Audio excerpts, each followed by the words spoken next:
For a sample of perfect gas, when its pressure is changed isothermally from Pi to Pf, मतलब P initial to P final, the entropy change is given by। आपसे simple entropy change का formula पूछ रहा है in terms of pressure. ठीक है, देखिए आपको निकालनी है entropy in terms of pressure and temperature. Isothermally बोल दिया है तो हम लास्ट में टेम्परेचर को कांस्टेंट कर देंगे, लेकिन अभी आपका टारगेट है एंट्रोपी निकालना in terms of pressure and temperature. Entropy का जो नॉर्मल फॉर्मूला होता है वो होता है ds बराबर dq अपॉन t। ठीक है, this is normal formula, very basic formula है, ds बराबर dq अपॉन t। dq, आप dq को कैसे रिप्लेस कर सकते हैं? dq को आपको रिप्लेस करना है, वो भी आपको इंट्रोड्यूस करना है टेम्परेचर, वॉल्यूम, प्रेशर, मतलब इन वेरिएबल्स को, राइट। तो आप पता है आपको फर्स्ट लॉ ऑफ थर्मोडायनेमिक्स से du बराबर dq प्लस w, dw होता है माइनस pdv। ठीक है, तो यहाँ से आप जब इसको रख देंगे, w को रख देंगे माइनस pdv, तो यहाँ से आपको dq की वैल्यू मिल जाएगी। dq आपको मिलेगा du प्लस pdv।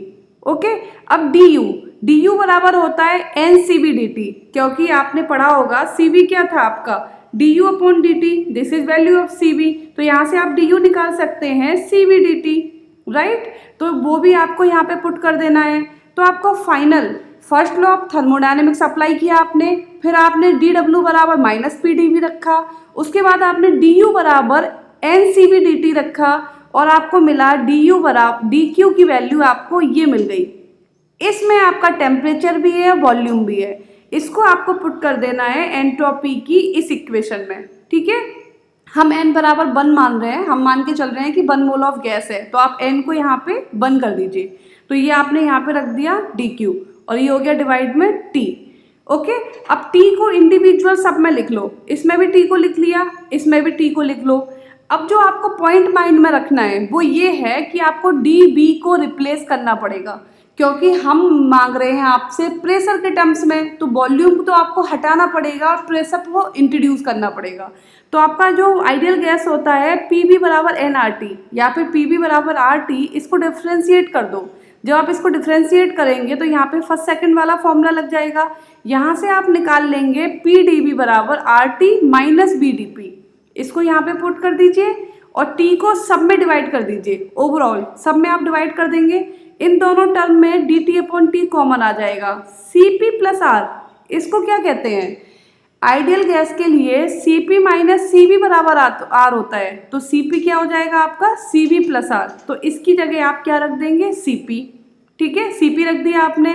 अब यहाँ पे क्या आ गया B को तो आपको हटाना है, B को आपको सब जगह से रिप्लेस कराना है, तो फिर से आइडियल गैस से B बराबर आप रख देंगे R upon P, right. B upon T बराबर रख देंगे R अपॉन P, यहाँ से this is ideal gas equation.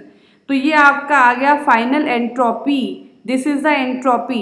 इसको आप जब इंटीग्रेट कर देंगे तो इंटीग्रेट करके आपको ये मिल जाएगा आपका एंट्रोपी का फॉर्मूला, S बराबर Cp ln T2 upon T1 plus R ln P2 upon P1।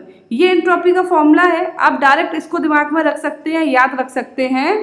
Entropy बराबर Cp ln T2 upon T1 plus R ln P2 upon P1। अब अपना क्वेश्चन देखिए, उसने बोला आइसोथर्मली, आइसोथर्मली मतलब आपका टेम्परेचर कांस्टेंट है, तो ये पूरा वैल्यू आपका हो जाएगा 0। ठीक है, 0 कैसे हो जाएगा? क्योंकि T1 बराबर T2 है, तो ln T1 अपॉन T1 0 हो जाएगा, क्योंकि ln 1 की वैल्यू 0 होती है, तो इस टर्म्स को आप हटा देंगे। अब आपका क्या रह गया यहाँ पे, S बराबर रह गया R ln P2 upon P1।